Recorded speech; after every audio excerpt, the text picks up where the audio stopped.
we are going to go over how to clean your filter cartridges. We have already put this system into service mode, which I think we went over in a previous video, how to do that. The basic tools that you're going to need are a 7/8 socket. You can also use a crescent wrench. This is just a lot quicker, and a rubber mallet. It's helpful if at some point you can have somebody help you put this back together, but you only need help usually for a few minutes. We highly recommend that you have a second set of filters because we are going to soak these for at least 24 hours, and this way your pool does not have to be down. We also, when a pool is brand new, we recommend that you do this after about the first 30 days, just because there's a lot of plaster dust and things that get into these filters. And then after that, we recommend every 90 days. The only times you might need to do that more often is sometimes as the filters age, they seem to clog more quickly. Also, if you have a lot of stuff that goes in the pool, if we have really heavy rains, a lot of dirt gets in there, stuff like that, you may notice that your cleaner's not working very well. You don't seem to have very good flow. Most of the time it's due to dirty filters. The first thing we're going to do is we're going to let the air out of the system. So we're going to gently, this goes down just very gently, and you turn it, and you can hear that air being released out of this pressure valve. The second thing we're going to do is we're going to start to loosen this nut right here. So you're going to notice what comes off is the nut. There's a large washer, spring assembly, and there's another nut that goes against this one. So I recommend just setting those to the side. Most of you will have a heater. Just set those on top of the heater. Next thing we're going to need to do is get this clamp loose. There we go. See that loosen? Keep in mind the whole time we are keeping this open. So we're going to work the top off. We're going to set this to the side.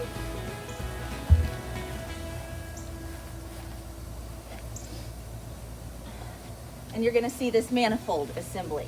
Spring, manifold. Usually if you just work this side to side just a little bit, you're going to get that off. The spring should stay put, and you'll just set that to the side. You're going to see this little guy. Most of the time he's pretty dirty, just a little screen. A lot of times you can just scrape the stuff off. If you have a garden hose or something handy, you can spray them out. He just catches a little bit of the stuff that comes up in here. So that'll get set aside. And then you've got filter cartridges. Most of our pools come with either a 420 or a 520 filter, that's the size. And each one of those has 4 filter cartridges inside. So you're gonna pull each one of these out,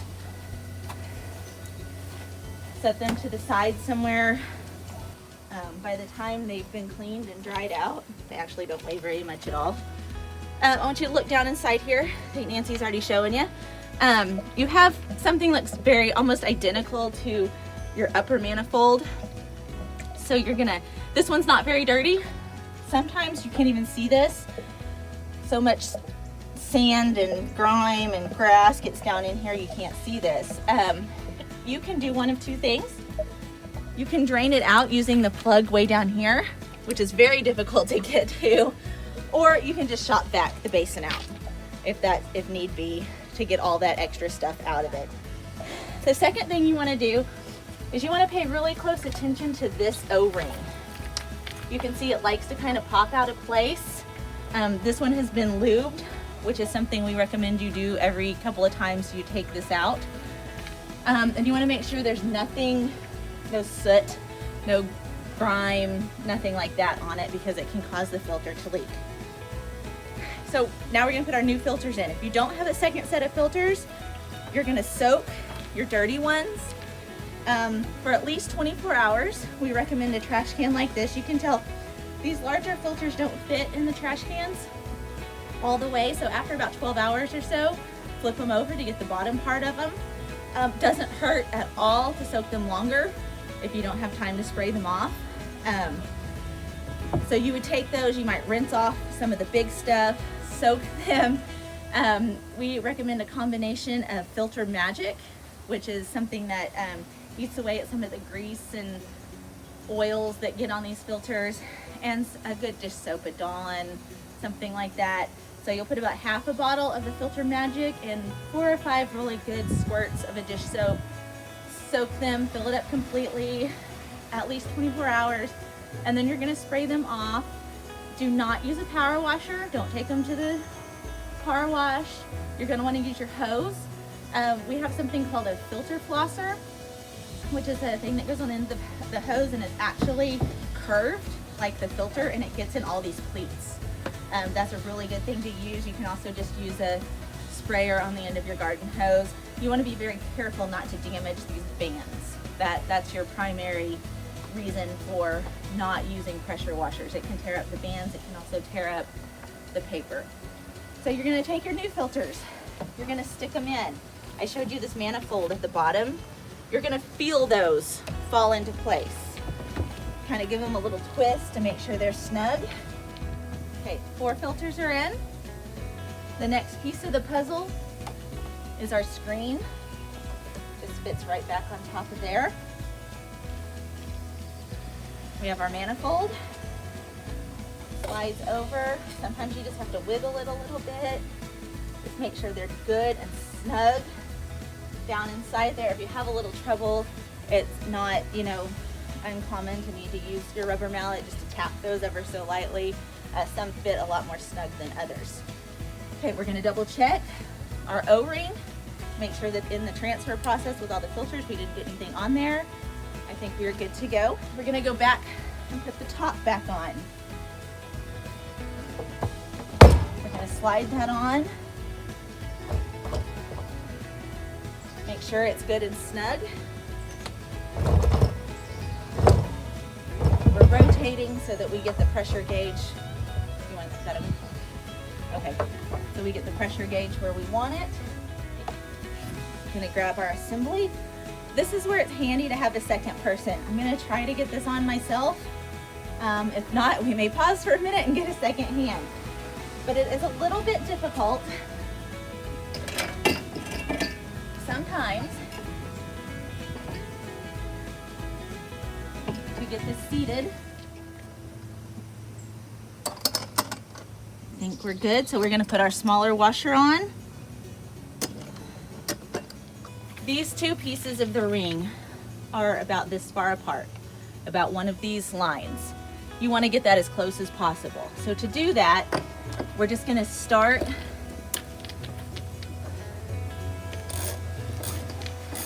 with our socket wrench. Once we start to see this start to come together, we're gonna take our rubber mallet, and every so often, we're just gonna take it, we're gonna tap this, and you'll start to see that get, it'll loosen up a little bit, then it'll tighten, it'll loosen, then it'll tighten. All right, if you'll look, we're really close together. I'm confident that we have got it tight and we're good to go. The whole time we have left this open. We opened it at the beginning, remember, and let the air out. We're gonna leave that open now. You can do one of 2 things. You can either go back to your system and start your pump there by going back to auto mode, or you can start it right here if you have a variable speed. You can start it right here. I usually like to start them at one of the faster speeds, although it is going to ramp up to priming speed. We're going to let it start to prime, and I want you to pay attention to what happens up here. You can hear it. You can hear all that air releasing out of here.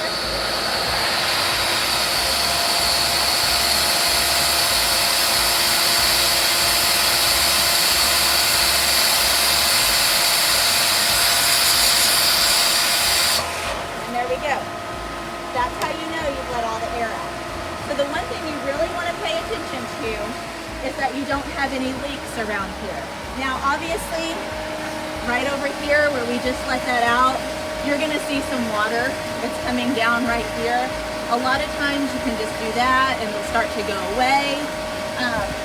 But if you see a significant leak, you're going to need to take this back off and reset it. Chances are you either did not get it tight enough or there's something that you missed on that O-ring.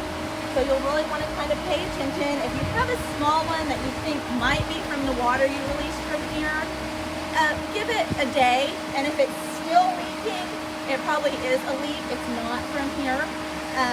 Just because some little beads of water can get trapped down in here and they just kind of slowly trickle out and you're okay. But essentially that's it. That's how you clean a filter.